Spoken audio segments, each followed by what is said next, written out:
حضرت محمد صلی اللہ علیہ وآلہ وسلم نے فرمایا، 4 چیزیں ایسی ہیں جس میں پائی جائیں اس کا اسلام کامل ہوگا، اس کے گناہ اس سے پاک ہو جائیں گے اور وہ خدا سے اس طرح ملاقات کرے گا کہ خدا اس سے راضی و خوشنود ہوگا۔ نمبر 1، لوگوں سے جس کا وعدہ کیا ہے اور خود پر فرض قرار دیا ہے خدا کے لیے اسے پورا کرے۔ نمبر 2، لوگوں سے ہمیشہ سچ بولے۔ نمبر 3، خدا اور لوگوں کے سامنے ہر طرح کے برے کاموں سے شرم کرے۔ نمبر 4، اپنے اہل و عیال کے ساتھ اچھے اخلاق سے پیش آئے۔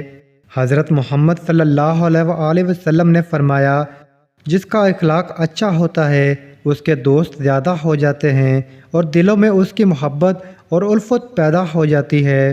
حضرت محمد صلی اللہ علیہ وآلہ وسلم نے فرمایا، تم اپنے بھائی کی آنکھ کا تنکا دیکھ لیتے ہو لیکن تمہیں اپنی آنکھ کا شہتیر نظر نہیں آتا۔ حضرت محمد صلی اللہ علیہ وآلہ وسلم نے فرمایا، لوگوں کی نمازوں اور روزوں سے دھوکہ مت کھاؤ، کیونکہ کبھی کبھی انسان نماز اور روزوں کا اس قدر عادی ہو جاتا ہے کہ اگر اس سے کبھی چھوٹ جائیں تو اسے وحشت ہونے لگتی ہے۔